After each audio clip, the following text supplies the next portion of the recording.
Hello everyone, welcome to BM study channel. आज हम लोग लेसन प्लान बनाएंगे। उसका नाम है प्रतिशत। तो ये गणित का है लेसन प्लान। राइट साइड में आप कक्षा चक्रवृद्धि लिखेंगे, लेफ्ट में आपका दिनांक विषय प्रकरण आ जाएगा। उसके बाद सामान्य उद्देश्य आप लिख देंगे, सामान्य उद्देश्य 4 से 5 और 5 लिख देंगे देख के। उसके बाद विशिष्ट उद्देश्य लिखे जाते हैं, इसमें ज्ञानात्मक, बोधात्मक और क्रियात्मक 3 प्रकार के विशिष्ट उद्देश्य होते हैं। तो हर किसी के आप 1-1, 2-2 पॉइंट्स आप विशिष्ट उद्देश्य में लिख देंगे। उसके बाद में शिक्षण सामग्री लिखी जाती है। उसके बाद हम देखेंगे नेक्स्ट पेज हमारा क्या कहता है। तो यहाँ पे हम फिर हमारी सहायक सामग्री हो जाएगी, लिख देंगे आप जो भी आप टीचिंग एड बना के लाएं।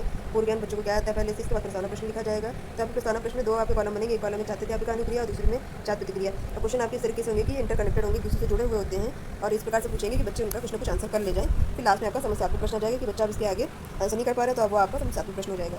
उसके बाद में आप उद्देश्य कथन लिख देंगे। तो ये हमारी प्रस्तावना प्रश्न की तालिका हो जाती है।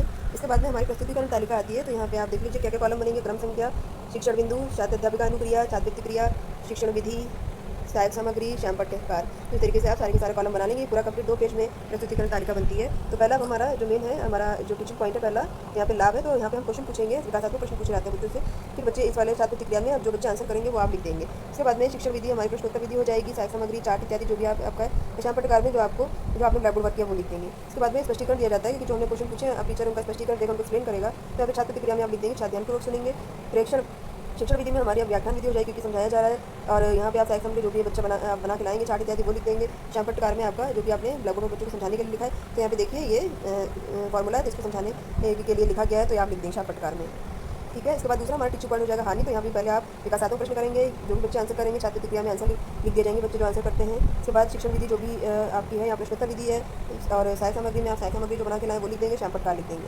उसके बाद प्रस्तुतिकरण दिया जाएगा, स्पष्टीकरण दिया जाएगा बच्चों को। तो ये आप स्पष्टीकरण लिख देंगे यहाँ पे। तो इस तरीके से हमारी ये फर्स्ट तालिका कंप्लीट होती है। उसके बाद हमारी तालिका आगे कंप्लीट होती है, कंटिन्यू होती है। तो आप पहले सारे के सारे कॉलम वैसे के वैसे बना लेंगे जैसे होते हैं। उसके बाद में स्पष्टीकरण देखिए यहाँ पे कंटिन्यू हो रहा है, ये स्पष्टीकरण है। उसके बाद में छात्र प्रतिक्रिया में बच्चे ध्यानपूर्वक सुनेंगे। शिक्षण विधि आपकी व्याख्यान विधि हो जाएगी, सहायक सामग्री चार्ट हो जाएगा और श्याम पाठ्यकार में आपका ब्लैक बोर्ड वर्क हो जाएगा। तो यहाँ पे जो क्वेश्चन सॉल्व किया गया वो आपने ब्लैक बोर्ड वर्क में लिख दिया गया। इसके बाद हमारा नेक्स्ट टीचिंग पॉइंट आता है।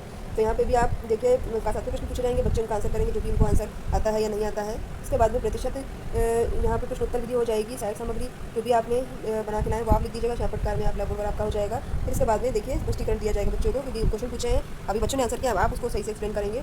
तो यहाँ पे छात्र प्रतिक्रिया में बच्चे ध्यानपूर्वक सुनेंगे। अब हमारी शिक्षण विधि व्याख्यान विधि हो गई। फिर सहायक सामग्री लिख देंगे और श्याम पाठ्यकार लिख देंगे। नेक्स्ट हमारा देखिए कंटिन्यू हो रहा है, हमारी जो तालिका है वैसे कंटिन्यू होगी। सब आप सारी की सारी हेडिंग्स ऊपर इस तरीके से बना लेंगे। तो देखिए हमारा स्पष्टीकरण भी कंटिन्यू हो रहा है और शिक्षण विधि हमारी व्याख्यान विधि प्रदर्शन विधि हो जाएगी। सहायक सामग्री चार्ट आप बनाएंगे तो चार्ट लिख देंगे। और ब्लैक बोर्ड वर्क में एक क्वेश्चन को यहाँ पे करके दिखाया गया तो ये आपका ब्लैक बोर्ड वर्क में जाएगा। बच्चों को आप जो भी सॉल्व करके दिखाते हैं वो ब्लैक बोर्ड वर्क में जाता है। तो ये आप इस तरीके से तालिका हमारी कंप्लीट होती है। नेक्स्ट हमारा हो जाता है मूल्यांकन प्रश्न। तो बच्चों क्या प्रोग्रेस, क्या मूल्यांकन रहा है। तो ये आप मूल्यांकन प्रश्न 4 से 5 लिखेंगे। इसके बाद श्याम पाठ्यकार आप एक ब्लैक पेपर पर इस तरीके से श्याम पाठ्यकार कर देंगे, लिख देंगे ब्लैक बोर्ड वर्क। उसके बाद में हमारा कक्षा कार्य निरीक्षण का एक पेज आप हेडिंग लिखेंगे पेज पे। तो ये आपका हो जाएगा कक्षा का निरीक्षण। इसमें पुनरावृत्ति प्रश्न किए जाएंगे बच्चों से। कसम 4 से 5 करते हैं, 1 वर्ड, ये तो बहुत लंबे नहीं होते पुनरावृत्ति प्रश्न। या तो फिर इन दी ब्लैंक्स 1 वर्ड या ट्रू फॉल्स या सही गलत, इस तरीके से आप पुनरावृत्ति प्रश्न कर सकते हैं। और लास्ट में आप बच्चों को गृह कार्य दे देंगे। तो इस प्रकार से हमारा प्रतिशत के ऊपर लेसन प्लान कंप्लीट होता है। मैथ्स का लेसन प्लान है। और प्लीज़ आप लोग मेरे चैनल को लाइक कीजिए, सब्सक्राइब कीजिए, ज़्यादा इस वीडियो को शेयर कीजिए। और किसी ज़्यादा टॉपिक पर अगर आपको चाहिए वीडियो तो आप मुझे कमेंट सेक्शन में कमेंट करके बता सकते हैं। Thanks for watching.